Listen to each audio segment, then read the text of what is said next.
한 목소리로 우리 고백하겠습니다. 기도가 달라지면 삶이 달라집니다. 한 번 더 고백합니다. 기도가 달라지면 삶이 달라집니다. 신앙생활은 배우는 것입니다. 그러니까 내 마음대로 내 뜻대로 하다가는 무너진다는 거죠. 한국 교회가 이 기복신앙이 문제라는 말들을 많이 하잖아요. 왜 그런 일이 생깁니까? 성경을 기반으로 신앙생활 하기보다 내 감정, 마음, 내 뜻 그렇게 신앙생활 하다 보니까 오히려 하나님과 멀어지는 모습을 가지게 되는 거죠. 그러니까 삶이 그런 것 같아요. 삶은 잘 배워야 아픔을 피할 수 있습니다. 보통 운동들이 그렇잖아요. 운동할 때 단순히 생활체육 수준으로 하려면 그냥 내 경험을 의지해도 되지만 진짜 실력이 달라지려면 잘 배워야 되죠. 운동 같은 거 처음 시작할 때 처음부터 운동은 잘 배워야 나쁜 습관이 생기지 않는다 그러더라고요. 헬스 같은 거 보통 개인 PT샵 같은 데서 PT를 배운 이유가 부상당하지 않고 제대로 운동하려고 그러잖아요. 그러니까 잘 배워야 아픔을 피할 수 있습니다. 신앙생활에서 그렇지 못해서 아픔을 겪는 경우를 많이 봤어요.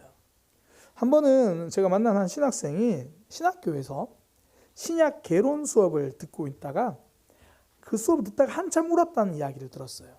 신약 개론이라고 하면 이 신약 성경 27권을 개괄적으로 이제 한 학기 동안 또는 1년 동안 배우는 거거든요. 그래서 마태복음도 배우고 마가복음도 배우고 누가복음도 배우는데 복음서 수업을 쭉 배우다가 성경을 하나하나 배우니까 그동안 본인 교회에서 목사님께 들었던 신앙생활과 성경에서 말하는 신앙생활이 다르더라는 거예요. 그런데 그 친구 말이 본인이 아는 게 자기 고향교회 담임 목사님이 너무 순수한 분이래요. 그러니까 옆에서 보면 정말 진심을 다해서 목회를 하신다는 거죠. 그래서 더 아프고 눈물이 났대요. 이게 차라리 왜 목회자들도 가끔 그런 분들 있잖아요. 왜 안 좋은 마음으로 막 자기 욕심으로 그렇게 목회하는 분이라면 차라리 그렇게 수업 시간 배우고 틀렸네 막 이렇게 말할 건데 옆에서 늘 곁에서 같이 있다 모습 보니까 정말 진심으로 다해서 목회를 하고 계신데 성경이 말하는 것과는 너무 다르게 목회를 하고 계시니까 그걸 수업 시간에 들으니까 눈물밖에 나지 않았다. 그런 이야기를 하더라고요. 그러니까 좀 이해는 돼요. 우리 초창기 선배 목사님들이 공부할 때만 해도 사실 신학교에서 제대로 신학이 정립되지 않은 경우도 많았고 또 부흥회에서 뜨거운 마음으로 목회하려고 하는데 그때 은혜 받은 말씀이 때로는 성경을 기반한 말씀일 때도 있지만 그렇지 못한 말씀으로 어쨌든 하나님은 우리에게 은혜를 주시니까 그런데 그 말씀이 전부인 양 목회하다 보면 오히려 성경과 다른 모습으로 진심을 다할 수도 있는 거죠. 그 모습이 참 많이 아팠다는 이야기를 들었어요. 그러니까 신앙도 잘 배워야 바른 신앙생활을 할 수 있습니다. 그런 측면에서 오늘 본문이 전 참 중요하다고 생각해요. 신앙생활 중에서 우리가 기도생활을 빼놓을 수가 없잖아요. 그런데 예수님이 오늘 본문에서 기도를 어떻게 해야 하는지를 구체적으로 가르쳐 주십니다.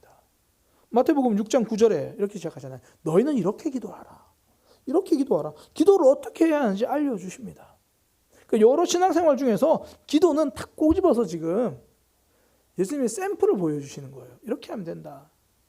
사실 우리도 신앙생활 하다 보면 이 기도에 대한 고민이 있을 때가 있잖아요.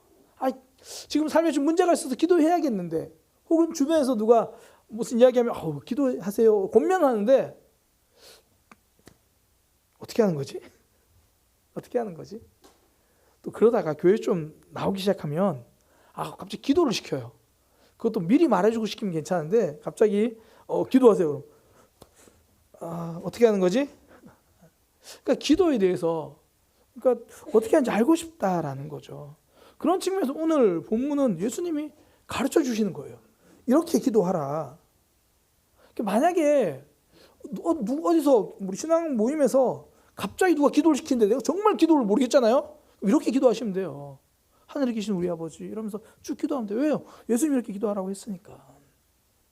헬스장에서 운동을 제대로 가르쳐주는 헬스 트레이너가 있다면 기도 생활에 있어서는 예수님이 가르쳐주신 이 기도문이 있는 거예요. 예수님이 가르쳐주신 기도문, 뭐 또 다른 말로 주님이 가르쳐주신 기도문, 이걸 좀 줄여서 주기도문 이렇게 이야기를 하는 거죠. 그래서 그 주기도문, 기도할 때 어떻게 해야 하는지 방법을 알려주고 기준을 알려주십니다. 내용이 사실 많아요. 내용이 많은데 그래서 요약해서 보면 한 3가지로 구분해서 볼 수 있습니다. 첫 번째는 하나님 나라를 위해서 기도하라라는 거고요. 두 번째는 내 삶에 필요한 것 위해서 기도하라. 그리고 세 번째는 내 신앙생활을 위해서 기도하라. 이렇게 요약할 수 있어요. 오늘 일단 설교가 3가지입니다. 보통 2가지만 하는데 첫 번째, 먼저 하나님 나라를 위해서 기도하라는 겁니다. 예수님이 가르쳐주신 기도의 시작이 뭐냐면 하나님 나라에 관한 거예요. 우리 삶에서요, 언제나 가장 시급한 기도 제목은 내 삶에 하나님 나라가 임하는 겁니다. 그래서 예수님이 가르쳐준 기도의 시작이 하나님 나라, 그 하나님의 이름, 하나님의 나라, 하나님의 뜻. 마태복음 6장 9절이죠. 그러므로 너희는 이렇게 기도하라 하시면서 처음에 하늘에 계신 우리 아버지요, 하나님의 이름이 거룩히 여김을 받으시길 원합니다. 이름.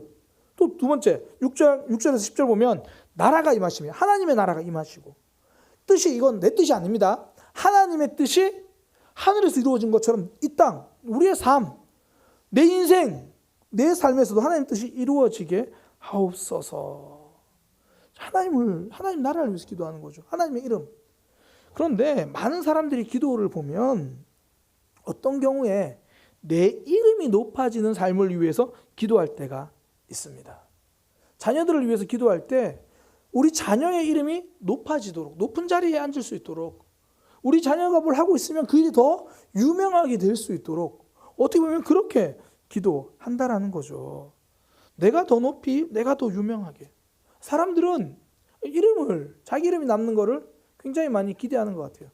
오죽하면 유명한 관광지에 가면 꼭 자기 이름을 거기다 써놓고 와요. 누구누구 왔다가. 작년에 2024년 9월에요. 필리핀의 보홀에 버진 아일랜드라고 굉장히 수중 아름다운 있어요. 그 관광지인데 2024년 9월에 그 관광을 필리핀에서 금지시켜 버렸어요.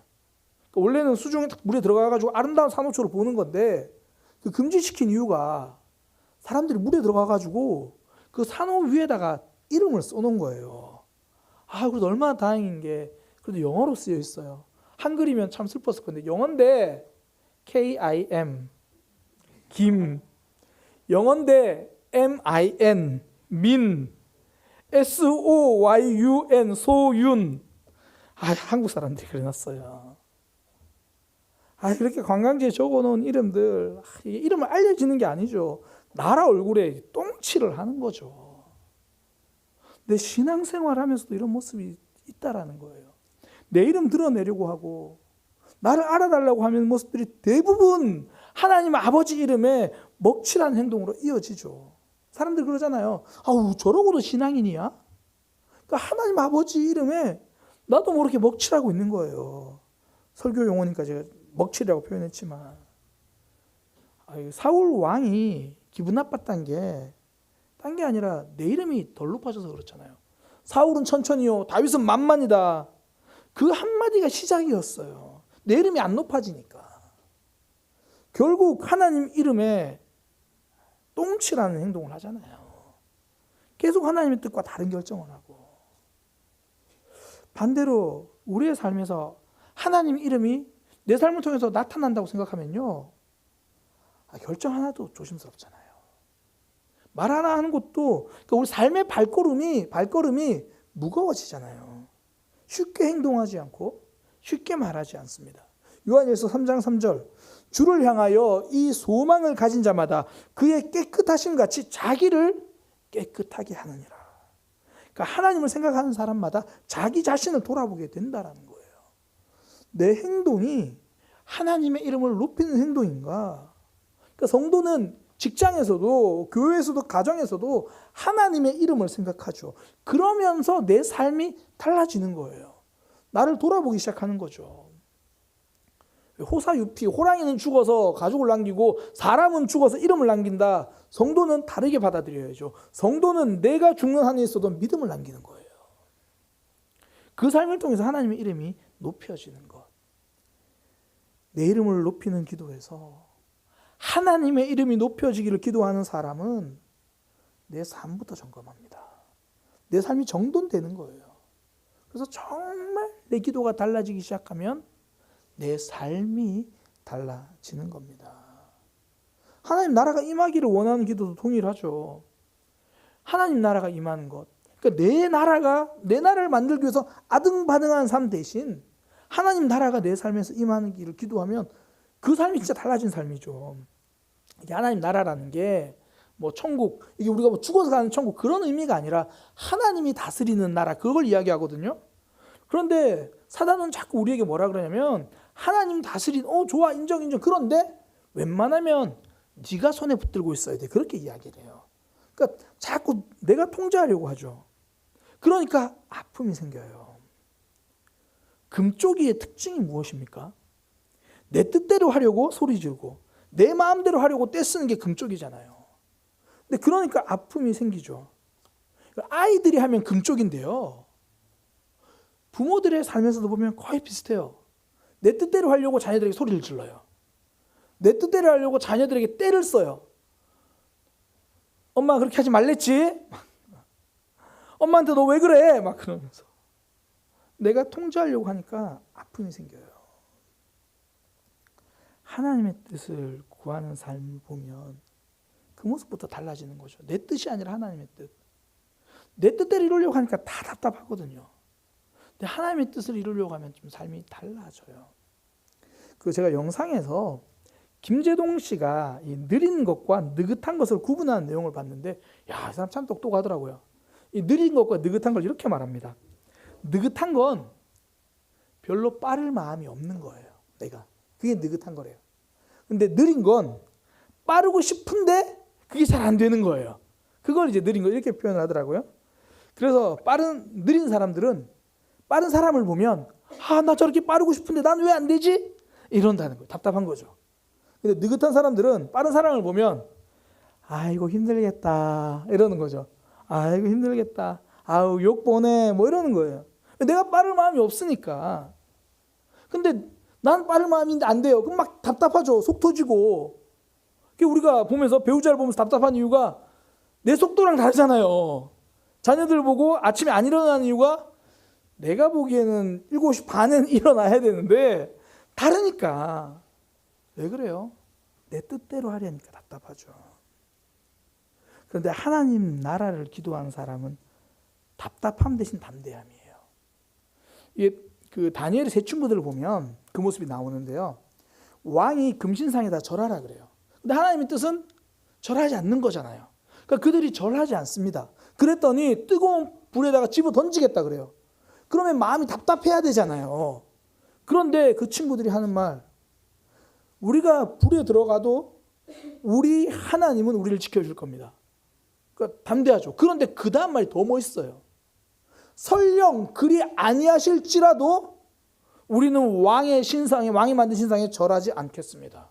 담대하잖아요. 왜 그렇습니까? 내 뜻이 아니라 하나님의 뜻이 이루어졌으니까. 불에 들어갔다가 살아서 나오는 건 내 뜻이에요. 그런데 우상에 절하지 않는 것은 하나님의 뜻입니다. 하나님의 뜻만 생각하니까 답답함보다는 담대함이죠. 우리도 삶에서 사실 답답해하는 문제들이 있잖아요. 왜 없어요? 지금도 생각하면 많은데. 근데 그거 가만히 들여다보면 내가 통제하려 하거나 내 뜻대로 되기를 원하는 일들이 너무 많아요. 거의 한 85% 이상은 그런 거예요. 그때 그 문제에서 하나님 나라가 임하기를 기도하기 시작하면 답답함보다는 담대함이 생기는 거예요. 여기서 하나님의 뜻이 이루어지면 됩니다. 하나님의 나라가 임하면 됩니다. 내 이름이 아니라 하나님의 이름이 나타나면 됩니다. 그때부터 삶이 달라지는 거죠. 기도에서 하나님 나라를 먼저 구하고 하나님 나라를 위해서 먼저 기도하기 시작하면 나부터 달라져요. 내 삶이 달라지기 시작합니다. 그래서 예수님은 먼저 기도할 때 하나님 나라를 위해서 기도하라는 거죠. 두 번째, 그렇게 하나님 나라를 위해서 기도하고 나서는 너희가 필요한 거, 나의 필요를 위해서 기도하라, 그렇게 말씀하십니다. 마태복음 6장 11절에서 12절, 오늘 우리에게 일용할 양식을 주시옵고 우리가 우리에게 죄 지은 자를 사하여 준 것 같이 우리 죄를 사하여 주옵소서. 일용할 양식, 그리고 다른 사람을 용서하는 거, 이걸 두 단어로 딱 요약해서 말하면 돈과 관계잖아요. 돈과 관계. 우리가 살면서요, 힘든 일들 겪었을 때 가만 생각해 보세요. 크게 정리하면 대부분은 돈과 관계예요. 돈 때문이고 사람 때문이에요. 그러니까 먹고 사는 문제 때문에 힘들고요, 사람 관계 때문에 아파요. 근데 성경은 그걸 놓고 기도하래요. 무슨 의미입니까? 그거 무시하지 않는다라는 겁니다. 그래서 주기도문에서 하나님 나라를 위해서 기도한 다음에 등장하는 게 일용할 양식을 주옵소서. 사람과의 관계에서 용서하는 사람이 되게 하소서. 예수님은 우리에게 이 문제가 중요하다는 걸 아시는 거예요. 다르게 말하면 믿음이 있어도 먹고 사는 문제는 신경 쓰인다는 거고요. 우리가 사람 때문에 힘들어하는 게 믿음이 약하다는 증거는 아니라는 거예요. 예수님도 그걸 아시니까. 그러니까 신앙이 좋다는 게 막 일상을 떠나가지고 누가 뭐라고 해도 나는 괜찮아요, 아무 문제 없습니다, 집에 쌀이 떨어졌는데 아우 뭘 그런 걸 걱정을 해, 걱정하지 마, 이런 게 믿음 좋은 게 아니에요. 그러니까 예수님은 맹인을 만나서 눈을 뜨게 해줬잖아요. 바디메오 소리 지릅니다. 다윗의 자손 예수여 나를 불쌍히 여기소서. 그래서 예수님이 그래 데리고 오라 불러서 왔어요. 그 무엇을 원하느냐? 눈을 뜨기 원합니다. 이런 믿음 없는 것, 지금 네 눈이 뜨는 게 중요한 게 아니라 영적인 눈을 떠야지, 정신 차려, 그러지 않아요. 제 눈이 뜨기 원합니다. 눈 뜨게 해주세요. 사람들이 예수님의 말씀을 들으려고 막 몰려왔어요. 수많은 사람들이 몰려와서 예수님도 설교가 좀 길었던 것 같아요. 막 늦게까지 설교를 하니까 예수님의 걱정은요, 저들이 은혜 받을까 아니라 저들이 배고플까 봐. 그래서 주일 설교는 배고프기 전에 끝나야 돼요. 그러니까 배고플까 봐. 그래서 예수님, 제자들은 신경도 안 써도 예수님이 신경 쓰세요. 그래서 떡과 생선을 주시는 거죠. 먹고 사는 문제, 사람과의 관계, 예수님이 얼마나 중요한지 아세요. 일상에 관심을 가지십니다. 우리가 1만 번 기도응답을 받은 조지 뮬러 이야기 많이 하잖아요. 이 사람의 기도 제목이요, 대부분이 돈이었습니다. 고아원을 건축할 수 있도록 돈을 주세요. 땅을 구입해야 하는데 땅 주인이 7,000파운드를 요구합니다. 우리나라 돈으로 환산하면 한 1,000만 원인데 이게 옛날이니까 엄청 큰 돈이죠. 그걸 7,000파운드 하나님 주세요, 막 그렇게 기도하는 거예요. 겨울에 보일러가 고장나자 하나님 보일러 수리할 수 있는 돈을 주세요. 후원자를 보내주세요. 그래서 어떤 목사님이 조지 밀러의 기도 제목을 쭉 살펴봤더니 95%가 돈과 관련된 기도 제목이었다고 이야기를 합니다. 기도의 사람이라는 조지 밀러의 기도 제목이 일상에 필요한 것들로 가득한 거예요. 그러면 목사님, 진짜 돈을 달라고 기도해도 되나요? 됩니다. 됩니다. 그 1년 기도 제목 중에 돈 달라고 기도하세요. 그래도 됩니다. 예수님도 그렇게 기도하랬어요. 어떻게 해요? 일용할 양식을 주옵소서. 오늘날로 말하면 그게 돈 달라는 기도죠. 그런데 그렇게 말씀하신 이유가 무엇입니까? 거기에 매여 살지 말라는 거예요. 하나님 주실 거니까. 진짜 주시나요? 네, 주세요. 어떻게 기도하면요? 일용할 양식을 달라고 하면. 근데 우리의 기도가 가만히 보니까 일용할 양식이 아니라 5년치 양식을 주세요거든요. 오늘 나는 먹고 사는데 문제가 없는데 내년이 걱정인 거예요. 오늘은 괜찮은데 다음 달이 걱정인 거예요. 오늘은 괜찮은데 이거 10년 후에 내가 괜찮으려나? 내가 퇴직하고 나면 괜찮으려나? 그 걱정인 거예요. 제가 한 가지 예언합니다. 5년 후에 여전히 이 땅에서 하나님 나라를 위해서 살아가는 사람이 있다면, 그러니까 세상 천국 간 사람들 말고 5년 후에 여기 계신 분들 중에 굶어 죽은 사람 한 명도 없습니다. 제가 예언할 수 있어요. 정말이요. 그런 상황에 놓여 있을 수 있을지 모릅니다. 그러나 하나님이 응답하십니다. 예수님이 그렇게 일용할 양식을 위해서 기도하라고 말씀하셨어요. 그런데 단지 우리는 일용할 양식 대신에 지금 내가 원하는 만큼을 자꾸 기대하는 거죠. 우리가 사실 너무나 잘하는 말씀이잖아요. 하나님은 필요에 응답하시지만 욕심엔 응답하지 않으신다. 아, 목사님, 저는 욕심이 아니에요. 근데 사실 우리는 오늘 먹고 살고 있습니다. 그래서 하시는 말씀, 내일을 위하여 염려하지 마라. 내일 일은 내일이 염려할 거다. 대신 오늘 급한 일 있으면 구하십시오. 하나님 책임지실 거예요. 그 걱정에 매여 살지 말라는 겁니다. 하나님이 일용할 것 채워주시니까. 관계도 그래요. 결국 거기 매여 있지 말라는 겁니다. 우리가 우리에게 죄 지은 자를 사하여 준 것 같이 우리 죄를 사하여 주시옵고, 이게 내용을 자세히 보면요, 저도 어릴 때 전 주기도문을 참 정말 대충 외웠던 것 같아요. 뭐 너무 빨리 외우느라 내용을 못 봐서 그런지 항상 하나님 우리를 용서해 주세요, 그런 말인 줄 알았어요. 그런데 아무리 봐도 또박또박 읽으면 내가 용서하는 사람이 되게 해주세요, 그런 이야기예요. 그래서 혹시나 저처럼 오해할까 봐 예수님이 주기도문 끝나고 13절 딱 끝나고요, 14절 15절에 딱 덧붙여서 설명하세요. 야, 오해하지 마. 용서해달라고 기도하는 게 아니라 용서하겠다고 기도하는 거야. 그래서 6장 14절 15절 이렇게 됩니다. 너희가 사람의 잘못을 용서하면 너희 하늘 아버지께서도 너희 잘못을 용서하시려니와, 너희가 사람의 잘못을 용서하지 아니하면 너희 아버지께서 너희 잘못을 용서하지 아니하시리라.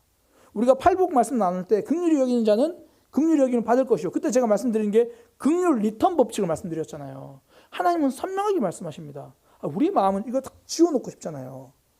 내가 좀 용서 못해도 하나님 나를 용서해 주시고, 나는 여전히 미워해도 하나님 나를 사랑해 주시고, 우린 이렇게 하고 싶은데 예수님 너무 선명하게 말씀하시죠. 그래서 우리가 지난번에 말씀드렸던 거 말씀 연결하면 미움의 도미노를 끊어내는 삶. 그러니까 왜 우리에게 이렇게 어려운 용서를 말씀하십니까? 그래야 매여 살지 않아요.